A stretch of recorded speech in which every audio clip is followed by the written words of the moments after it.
हाय दोस्तों, मेरा नाम है कुसुम उटवाल और मेरे चैनल का भी नाम है कुसुम उटवाल। मेरी कहानी में मैं आपको संभाजी महाराज की कहानियाँ सुनाती हूँ। शिवाजी महाराज और संभाजी महाराज की कहानियाँ सुनाती हूँ। पिछली बार की गोंदू की कहानी में हमने गोंदू की ज़िंदगी का एक छोटा सा हिस्सा देखा, उसके कार्य का। अब उसके बाद उसकी ज़िंदगी का क्या हुआ, वो कहाँ गई और कहाँ रहने लगी, इसका हम दूसरा हिस्सा देखने वाले हैं। तो मेरी वीडियो अगर पसंद आ जाए तो लाइक, शेयर, कमेंट, सब्सक्राइब ज़रूर कीजिए और बेल आइकन को भी दबाएं। तो चलो स्टार्ट करते हैं। संभाजी राजा ने रात का खाना पीना किया और बिस्तर खाने की और वो जाने लगे। येसुबाई से पूछा, क्या करे इस गोंदू का। तब येसुबाई ने कहा, कहाँ जाएगी बेचारी। उसका तो मायका भी नहीं रहा, ना ससुराल रहा। बाकी जैसे दासी यहाँ रहते हैं वैसे ही वो भी यहाँ पर रहेगी, बाड़े में रहेगी। बाड़े में वाड़करों का बाड़ा वैसे तो साधारण ही था, पर गोंदू के लिए वो सारी दुनिया थी। अब ये सारी दुनिया उसकी नष्ट ही हो गई थी। उसका ससुर और पति जेल में बंदीवास भोग रहे थे। तब वो संभाजी राजा के बाड़े में घबरा हुई हालत में आई थी। तब येसुबाई ने उसे अपना प्यार का सहारा दिया था, आधार दिया था। फिर भी इतना आरामदायक राजवाड़ा, छत पर बड़े बड़े सुंदर झुंबर, कमर तक ऊंचाई की समय और राजमहल उसे किसी स्वर्ग से कम नहीं लगता था। उसे येसुबाई के महल के पीछे ही उसके खास दासियों के कमरे थे। उसमें से गोंदू की एक व्यवस्था वहाँ की गई थी। जब से गोंदू राजवाड़े में आई थी तब से ही तो वो येसुबाई की छाया ही जैसे वो बन गई थी। युवरानी रसोई घर में हो या चौक की तुलसी की वृंदावन के पास हो या बाजू के बगीचे में हो, गोंदू जब से राजवाड़े में आई थी तब से ही वो तो येसुबाई की छाया ही बन गई थी। युवरानी रसोई घर में हो या चौक की तुलसी की वृंदावन के पास हो, बाजू का बगीचा हो, गोंदू तीनों शाम तो उनके साथ ही रहती थी। भगवान की पूजा करने के लिए फूलों की परडी तैयार करा करती थी।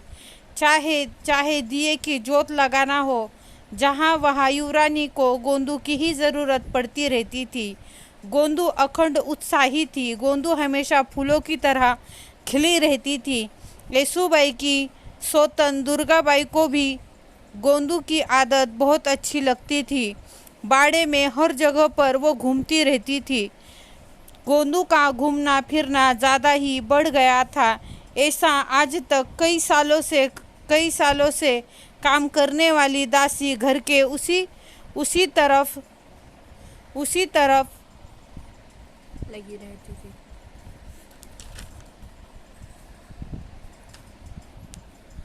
घर के कुछ शख्स और दास दासी भी अब उसकी तरफ कुछ जलपन से देखने लगे थे। धीरे धीरे रायगढ़ के सप्तमहल से प्रधान के बाड़े से तो बड़े बाजार तक गोंदू की ही चर्चा दिन पे दिन बढ़ने लगी थी।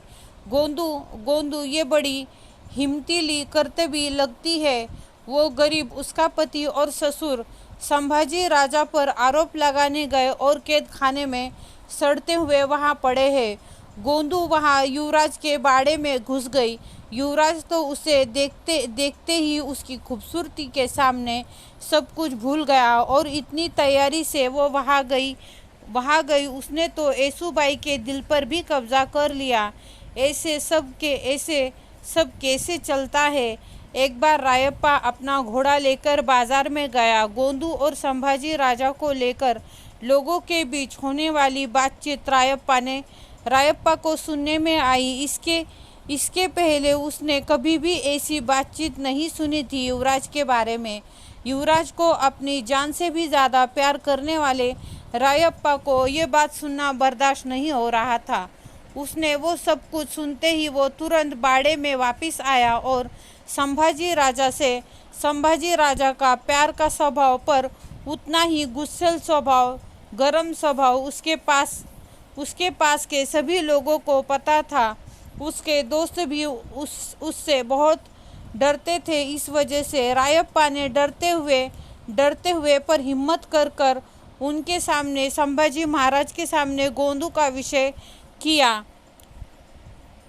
गोंदू के और संभाजी महाराज के विषय में होने वाली लोगों की बातचीतें सुनाई। सरकार सुनने में अच्छा नहीं लगता है, पर लोग आपके विषय में अच्छी बुरी बातें करते हैं। संभाजी महाराज बोले, किस बारे में? वो रानी सरकार ने लाई हुई सुंदर औरत, उसे पहले बाहर निकालो। युवराज ने उसे उसी दोपहर येसुबाई से पूछा, क्या करना है उस गोंदू का? ऐसा कितना लगता है उसके पेट को? रहने दीजिए, यही बिचारी रहेगी, उसकी भी हमें मदद मिलती है, ऐसा येसुबाई ने कहा। येसुबाई, आपका दिल बड़ा है आसमान की तरह, पर लोगों की जीभ को तो कांटे ही लगे हैं। उनके दिल का जहर जुबान पर लाने में वो थोड़ी सी भी देर नहीं करते हैं। राजा हो या रंक, संभाजी महाराज बोले। येसुबाई को थोड़ा सा धक्का लगा। युवराज की नज़र से नज़र मिलाकर वो बोली, युवराज, सच क्या है ये आपको और मुझे पता नहीं है क्या? उस लड़की की इस हिम्मत कर रायगढ़ के राजेश्वर को बचाया। अब तो उसके रहने की कोई जगह भी नहीं है। उसके उपकार की बख्शिश नहीं दे, पर उसे सजा भी तो मत दे, ऐसा येसुबाई ने कहा। संभाजी महाराज कुछ नहीं बोले। येसुबाई ने धीरे से कहा, परसों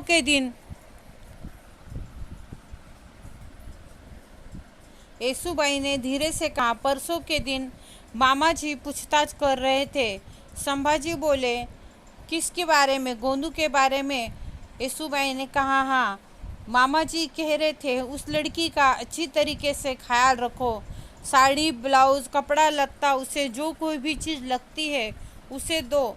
उसे जो कुछ भी चाहिए उसे हर चीज़ उसे दो, ऐसा मामा जी कह रहे थे। एक दिन रावजी सोमनाथ के हाथ एक बड़ा सबूत लगा।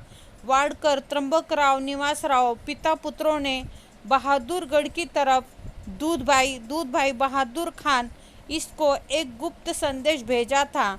जैसे पहले तय हुआ था वैसे ही हमारी मदद करो, हमें यहाँ से आज़ाद करवाओ और हमें आपकी शाही सेवा करने का मौका दो। आखिर इन दोनों की सच्चाई सबके सामने आ गई। इन्हें धोखादायक कैदी मानकर इनकी रवानगी लिंगाना के कुप्रसिद्ध अंधेरी कोठड़ी में की गई। इसके माध्यम से गोंदू की कामगिरी दुनिया के सामने आई। अपने राजा पर आए हुए संकट तरुण गोंदू की हिम्मत की वजह से खुल गया। इसका भरोसा और सच्चाई का पता चलने के बाद युवराज और युवरानी ने गोंदू की खूब तारीफ की। येसुबाई बोली, गोंदू तो इतनी दिल की साफ पाक नेक है, इसलिए तुम्हारा हमारे राज्य पर उपकार है, स्वराज्य पर तुम्हारा उपकार है। खुद ससुराल छोड़ दिया, मराठों के राजा की जान बचाई। वहीनी साहेब, शिवाजी राजा यही हमारे भगवान हैं। गोंदू ने उसकी हिम्मत का राज खोला। येसुबाई ने संभाजी राजा की ओर एक नज़र देखते हुए बोली, अगर लड़की का अपहरण करने की अफवाह अगर फैली नहीं होती तो शिवाजी महाराज ने तो इसका सत्कार करने के स्वरूप में गांव में इसे घुमाया होता, इसका सत्कार सम्मान के स्वरूप में। अन्नाजी पंत के नजीक के रिश्तेदार राजद्रोही निकले। इसका धक्का अन्नाजी पंत को लगा। अन्नाजी पंत ने गोंदू को अपने घर चलने के लिए कहा, पर गोंदू ने साफ इनकार कर दिया। अन्नाजी पंत गोंदू के मौसाजी थे। गोंदू बचपन में रायगढ़ पर इनके घर ही आकर रहा करती थी। गोंदू के आगे किसी की भी नहीं चल पाई। एक बार संभाजी राजा की बहन अपने छोटे भाई के घर में रहने के लिए आई। कुछ दिनों के लिए रहने के आई। उन्हें भी गोंदू बहुत पसंद आई। वो अपने ससुराल वापस जाते समय येसुबाई के कान में कुछ बातें कह गई। लड़की गुणवंती है, नक्षत्र की तरह सुंदर है, पर कितना ही कुछ भी हो, वो किसी के घर की बहू है और उसके बारे में लोगों का मुंह बंद तो सिर्फ तुम ही कर सकती हो। ऐसा संभाजी राजा की बहन रानूबाई ने येसुबाई से कहा। सभी बातें सही लगी। येसुबाई को उनकी सभी बातें सही लगी। एक बार येसुबाई ने संभाजी राजा के सामने पूछा, तुम्हारी शादीशुदा जिंदगी का क्या गोंदू से पूछा। गोंदू ने कहा, क्या करूं वहनी साहेब, पति तो राजद्रोही, जीवन भर का कैदी, ऐसे का क्या मरना और क्या जीना। अब उसके बारे में उसका नाम भी अपने मुंह से मुझे लेना नहीं है। येसुबाई बोली, तू दूसरी शादी कर ले, हम तेरा पूरा खर्च उठाएंगे, हर चीज़ का खर्च हम उठाएंगे, तेरी ज़रूरत की हर चीज़ का हम तुझे पुराएंगे ऐसा येसुबाई ने बोली। तब गोंदू बोली, शादी तो अब एक से ही करनी है। येसुबाई ने कहा, कौन है वो। गोंदू की नज़र अनजाने तरीके से संभाजी राजा की ऊपर से होते हुए खिड़की के आसमान के बादलों पर गई। आसमान में सफ़ेद बादलों पर गई। उसकी नज़र दौड़ती हुई उसने एक लंबी सांस ली और वो वैसे ही बैठी रही। तब संभाजी राजा ने उससे पूछा, क्या तुम्हें कोई पसंद है, क्या तुम्हें कोई पसंद आ गया है। तब वो बोली, हाँ नहीं, हाँ नहीं, ऐसा वो करने लगी और वो चुप बैठ गई। येसुबाई ने उसके लिए रिश्ता ढूंढना शुरू किया। गोंदू जैसे किसी सपने में से उठ गई। एक दिन येसुबाई बोली, येसुबाई से वो बोली, मैं आपको क्या एक बात कहूँ, क्या आपको गुस्सा तो नहीं आएगा। तब येसुबाई ने बोली, हाँ कहो। गोंदू ने कहा, उस तरफ सारवट में मेरी बुआ रहती है, बहुत बूढ़ी है, अकेली ही रहती है, मैं उसके साथ रहना चाहती हूँ। येसुबाई ने बोली, जैसी तुम्हारी इच्छा। येसुबाई ने उसे उसकी ज़रूरत की सभी वस्तुएं उसे दी। राजा के दूत भी उसे छोड़ने के लिए गए। संभाजी राजा ने सारवट के गांव को पाटिल को एक पत्र लिखा। उसमें लिखा, गोंदू को जो कुछ भी चीज़ चाहिए उसे वो दो, बाद में सरकार से मंगवा कर ले लो, ऐसा आदेश दिया। येसुबाई से विदाई लेते वक्त गोंदू की आंखों में पानी भर आया। चंदन के झूले पर चौक में बैठे हुए संभाजी महाराज गोंदू से कहा, तुम्हें जिस भी चीज़ की ज़रूरत हो हक से मांग लेना, हक से ले लेना।